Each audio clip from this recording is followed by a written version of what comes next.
Adam, a busy weekend, I'm sure, for the Heels. What's going on? A lot of things going on. Jones will be in Orlando, so he'll miss out on some of these opportunities to see the Tar Heels nearby, but there's a lot of them.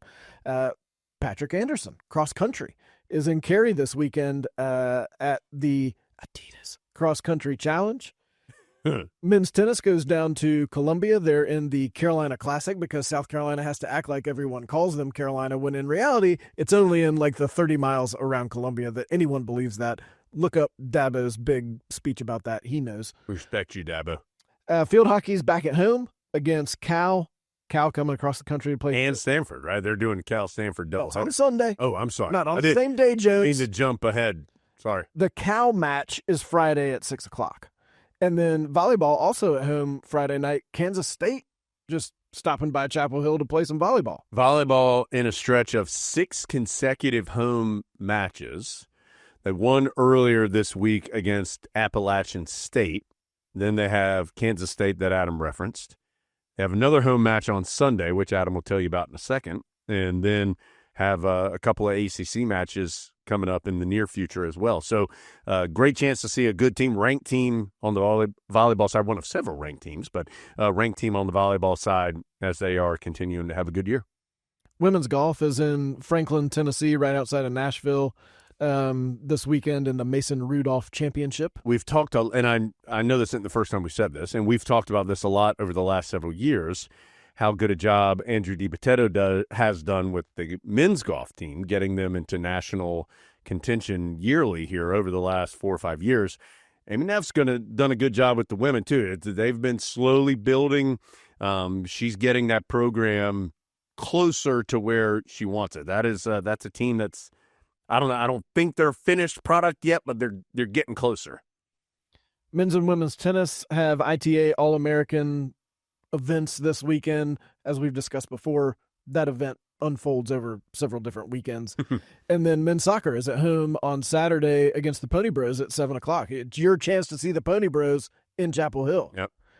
Then on Sunday, we're finishing up some of these multi-day events that we've been talking about, but then also field hockey. Jones is at home against Stanford. That's at 1 o'clock in Chapel Hill. And then volleyball's at home against ECU. That one is at 4 o'clock.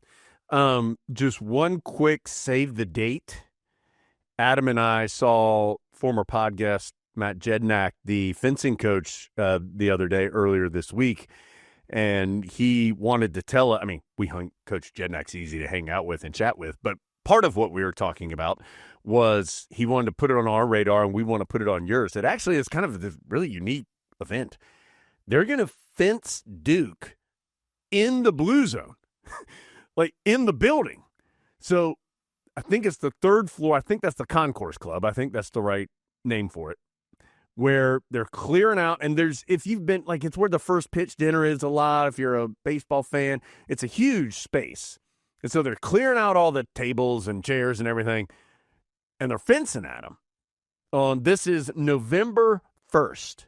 So just put a little start. Carolina plays football actually the day before. It's a Friday night game that week at Syracuse on Halloween. Surely everything will be normal that night. The next day, Saturday, November 1st, fencing in the Blue Zone. What a unique event. I think it gets underway at 9. Yeah, early. And then he said the women are competing. They have a short break for lunch. And then the men are competing, be done by early afternoon. So if you're in, kind of a cool, unique event to check out. And this is important, and we're getting it on the air, so Coach Jednak is now bound to it. He said he was going to get us a saber if he could. If they had a spare saber that they could give to us for Pod World headquarters, he said he'd find one for us. Traditionally, when people say they're going to give us something, they always follow through. Yeah. I felt that Matt Jednak really was taking this to heart. Yeah. And I think he's probably back in the office right now looking for a suitable saber. Yeah. Guys, we need a saber. How much more intimidating will we be if we have a saber in Pod World headquarters? And do we have to up the security from laser lock level 3 to National Archives level if we have a saber in here? Only Catherine Zeta-Jones will be able to get in here to get that saber. She's the only one. Will she sign the board on ENC? She's welcome to.